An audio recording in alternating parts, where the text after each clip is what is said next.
Ada sebuah bangsa yang dulu dihina sebagai the sick man of Asia.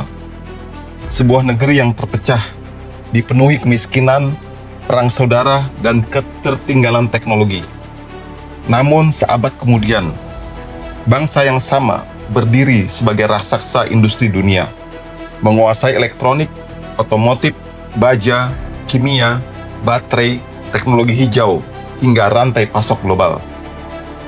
Bagaimana perubahan ini bisa terjadi? Siapa tokoh-tokoh di balik transformasi besar ini? Dan bagaimana perjalanan panjang China sejak era Sun Yat-sen hingga Xi Jinping membentuk dunia yang kita tinggali hari ini? Mari kita telusuri perjalanan 100 tahun industri Cina yang mengubah sebuah negara agraris miskin menjadi hub manufaktur terbesar dalam sejarah manusia. Cina sebagai hub manufaktur dunia. Sejarah kadang bergerak perlahan, namun ketika momentum datang, sebuah bangsa dapat berubah lebih cepat dari yang pernah dibayangkan. Demikianlah perjalanan industri dan manufaktur Cina, dari negara agraris miskin, hancur oleh perang saudara dan invasi asing, hingga akhirnya berdiri sebagai pabrik dunia dengan jalur logistik terbesar di planet ini. Perjalanan ini bukanlah kebetulan, melainkan rangkaian keputusan politik, reformasi ekonomi, dan etos kerja yang telah dibangun selama lebih dari 1 abad. Hari ini kita akan menelusuri perjalanan panjang tersebut, dari era Sun Yat-sen, Chiang Kai-shek, Mao Zedong, Deng Xiaoping, hingga pertarungan era modern Xi Jinping melawan tekanan ekonomi Donald Trump.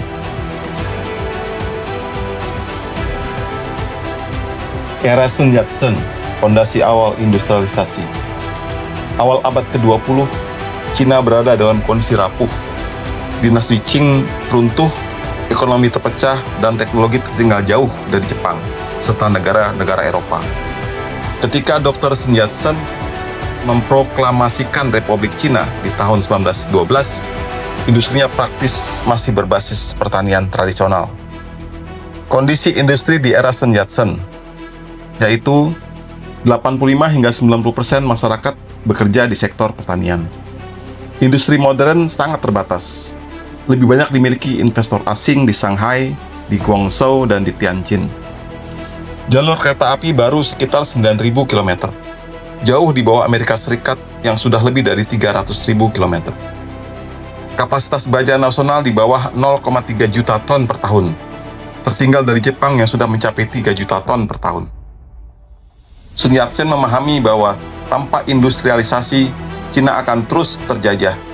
Ia bahkan menulis blueprint berjudul The International Development of China, yang berisi rencana pembangunan pelabuhan, rel kereta api, dan industrialisasi besar-besaran. Namun, perang saudara dan lemahnya kontrol pemerintah membuat banyak mimpinya tertunda.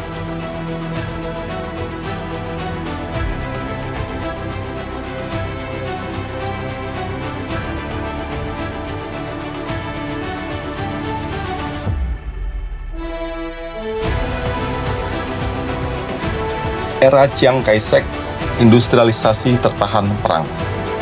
Ketika Chiang Kai-shek naik sebagai pemimpin Kuomintang pada tahun 1920 hingga tahun 1930-an, industrialisasi mulai bergerak. Ia membangun pabrik tekstil, senjata, dan beberapa industri besar. Namun ada 2 penghambat besar, yaitu pertama, perang melawan komunisme yang berlangsung antara tahun 1927 hingga tahun 1949.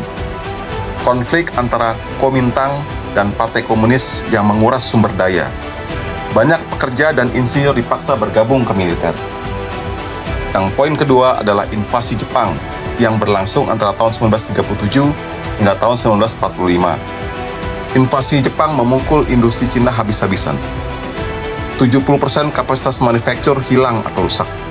Pabrik baja dan kimia strategis dimbobardir. Jalur logistik lumpuh total. Meski begitu, beberapa pabrik berhasil dipindahkan ke pedalaman Sichuan, cikal bakal industrialisasi Cina bagian barat. Pada akhir era Chiang Kai-shek, kapasitas industri memang meningkat sedikit, tapi tidak berkembang cukup untuk menyelamatkan perekonomian. Setelah Perang Saudara, Chiang lari ke Taiwan, dan arah sejarah Cina berubah selamanya.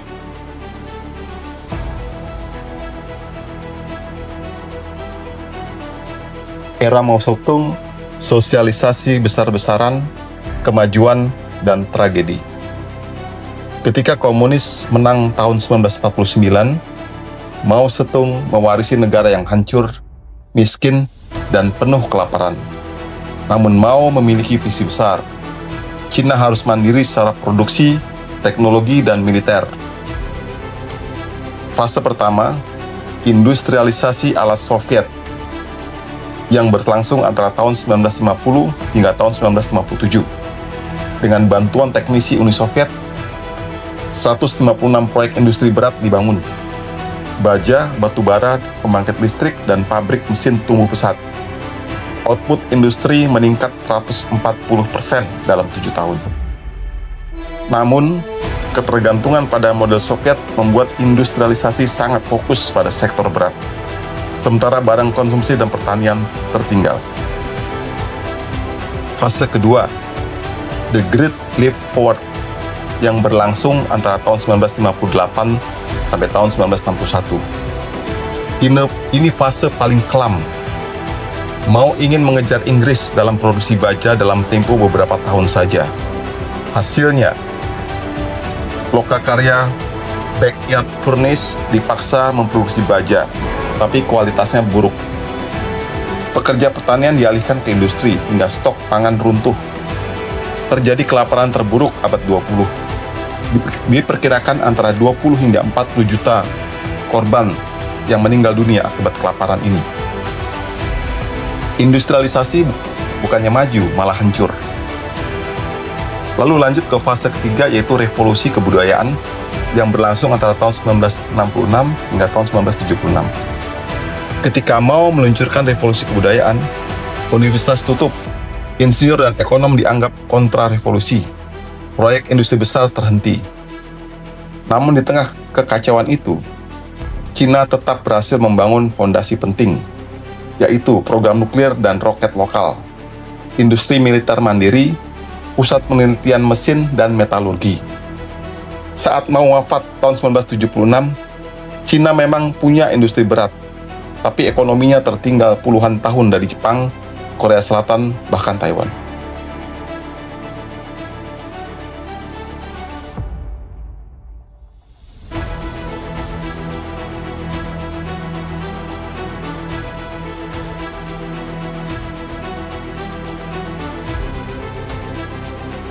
Era Deng Xiaoping, reformasi yang mengubah sejarah dunia. Jika ada satu tokoh yang benar-benar membuat Cina menjadi hub manufaktur dunia, itu adalah Deng Xiaoping. Dengan slogan legendarisnya, tidak peduli kucing putih atau kucing hitam, yang penting bisa menangkap tikus. Deng membuka pintu reformasi ekonomi sejak 1978. Kebijakan kunci Deng. Pertama, Special Economic Zones atau SEZ. Shenzhen, Zhuhai, Xiamen, dan Shantou dijadikan zona bebas pajak, ramah investor, dan lebih fleksibel secara regulasi. Shenzhen berkembang luar biasa. Di tahun 1980, Shenzhen hanya merupakan kota nelayan berpenduduk 30.000 orang. Akan tetapi, saat ini di tahun 2025, Shenzhen menjadi pusat teknologi global dengan 17 juta penduduk. Yang kedua, membuka pintu bagi perusahaan asing.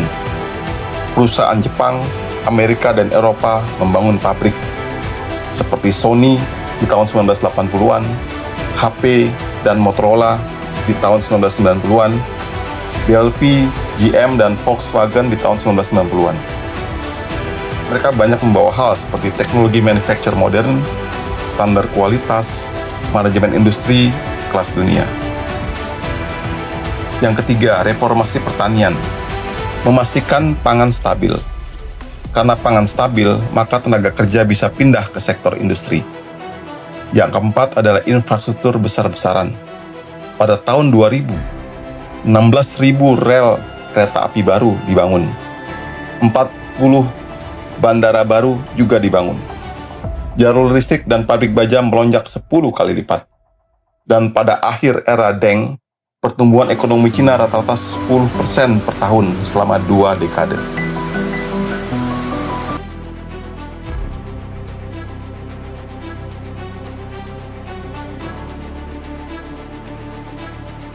Selanjutnya masuk ke era Jiang Zemin dan Hu Jintao. Cina menjadi pusat manufaktur global. Pada tahun 1990 hingga tahun 2010, arah industrialisasi semakin jelas. Cina bukan hanya ingin menjadi pembuat barang murah, tapi juga ingin menjadi basis manufaktur terbesar di dunia. Faktor pendorongnya yaitu pertama, masuk organisasi WTO tahun 2001. Ini titik baliknya. Setelah bergabung ke WTO, pabrik asing datang seperti gelombang besar. Perdagangan internasional Cina melonjak 6 kali lipat, dan ekspor elektronik naik dari 5% menjadi 30% produksi global. Faktor kedua adalah upah rendah plus tenaga kerja raksasa. Pada tahun 2005, upah buruh Cina hanya $0,6 per jam. Jika dibandingkan dengan upah buruh di Amerika Serikat sudah mencapai $18 per jam. Perbedaan inilah yang membuat iPhone dirakit di Cina. Pabrik elektronik dunia pindah ke Guangzhou, dan industri tekstil global berpusat di Zhejiang dan Jiangsu. Faktor ketiga adalah rantai pasok yang lengkap.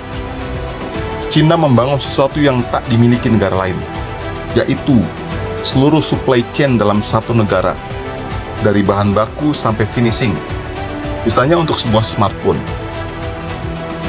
Chip packaging dilakukan di Wuxi, PCB dari Shenzhen, plastik casing dari Dongguan, logam casing dari Suzhou, dan perakitan final dari Foxconn. Inilah alasan mengapa Cina menjadi tak tergantikan.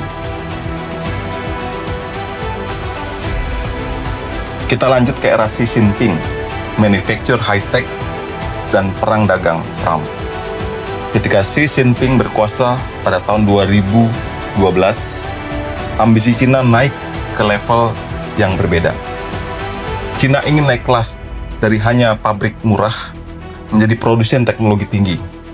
Melalui program Made in China 2025, 70% kebutuhan chips ingin diproduksi dalam negeri. Industri robotik menjadi yang terbesar di dunia. Kendaraan listrik, AI, dan 5G menjadi prioritas nasional. Dan hasilnya terlihat. BYD menjadi produsen EV terbesar di dunia. Huawei unggul di 5G dan perangkat telekomunikasi. DJI menguasai 70% pasar drone global. CATL menjadi raksasa baterai lithium-ion dunia. Namun kesuksesan ini menimbulkan tantangan baru, yaitu perang dagang dengan Donald Trump. Pada tahun 2018, AS menaikkan tarif lebih dari $360 miliar barang-barang dari China. Perusahaan Amerika Serikat dipaksa mengurangi ketergantungan pada pabrik China. Huawei masuk daftar hitam ekspor teknologi. Tapi justru karena tekanan itu, Cina mempercepat kemandirian chip, menguasai pasar domestik, mendorong substitusi impor skala nasional.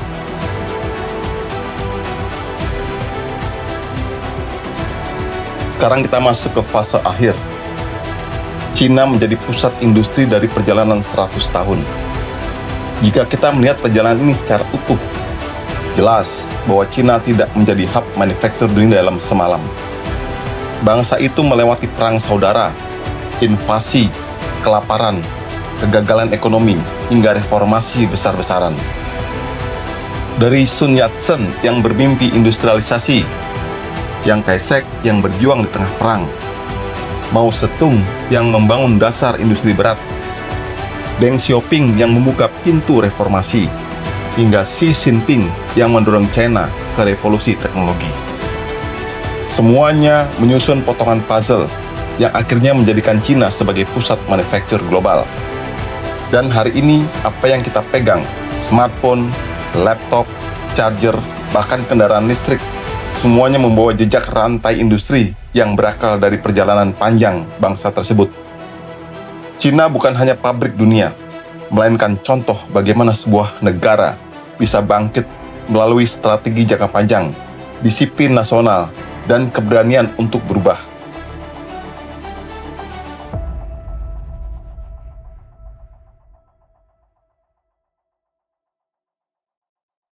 Terima kasih sudah menonton. Jika Anda suka konten sejarah, ekonomi, maupun geopolitik seperti ini, klik tombol subscribe. Kami akan membahas perjalanan industri, geopolitik, dan teknologi yang membentuk dunia hari ini.